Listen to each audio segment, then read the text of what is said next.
Hare Krishna.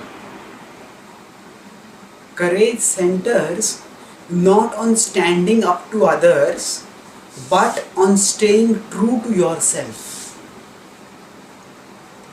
Often, when there is some person who is very powerful, very influential, then to stand up to that person is difficult.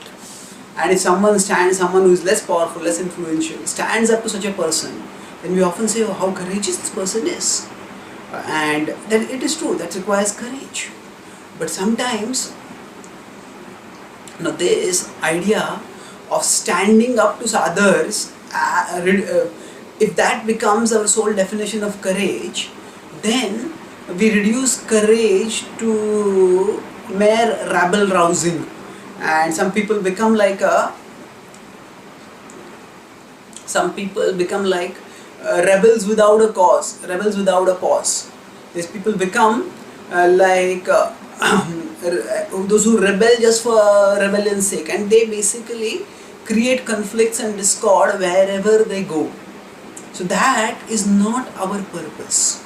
Our purpose is to move closer to Krishna, and the way we move closer to Him is by staying true to ourselves. Even if you want to speak of the ultimate spiritual perfection of moving closer towards Krishna, even in this world, when we live, we have to choose our battles if we want to be productive. And if we let our energy, our talent, our time get dissipated in a distorted definition of conception of courage, where we think that we will stand up to others, then often we end up fighting unnecessary battles without getting much result. So real courage is not so external centric, that okay, this person is very authoritative, very dominating. It's very authoritarian, very dominating. I'm going to rebel against this person.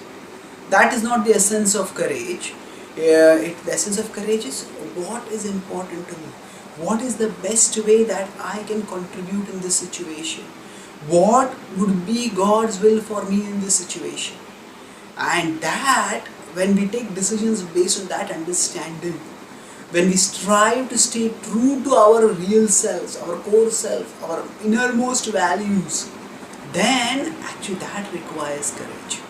Because such a staying true to ourselves requires not just challenging powerful people externally, but also requires us to challenge the powerful mind internally.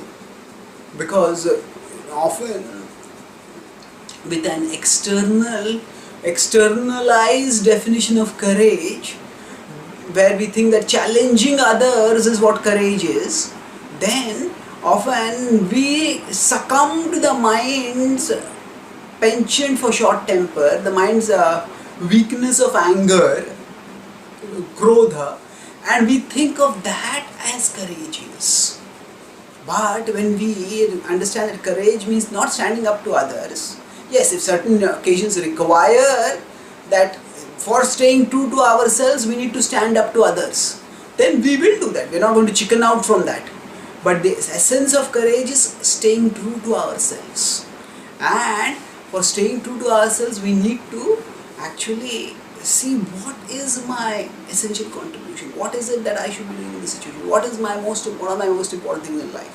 And then we stand up even to the mind which obstructs us from doing those things, which distracts us from doing those things, and in that way we move towards self-actualization. In the Bhagavad Gita, when it talks about divine nature, then from 16.1 to 16.3, there it starts with the first quality of a person of a self-realized person, of a person with godly nature, as abhayam, fearlessness.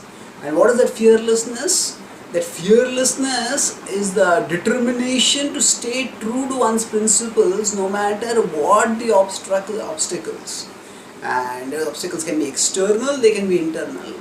But a person who is godly, who is close to God, such a person can stay close to Krishna, stay fearless by being resolved to stay true to oneself.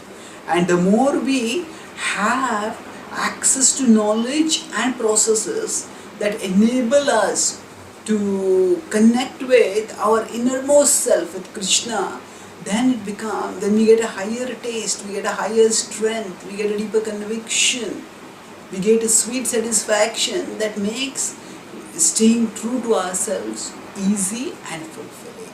Thank you. Hare Krishna.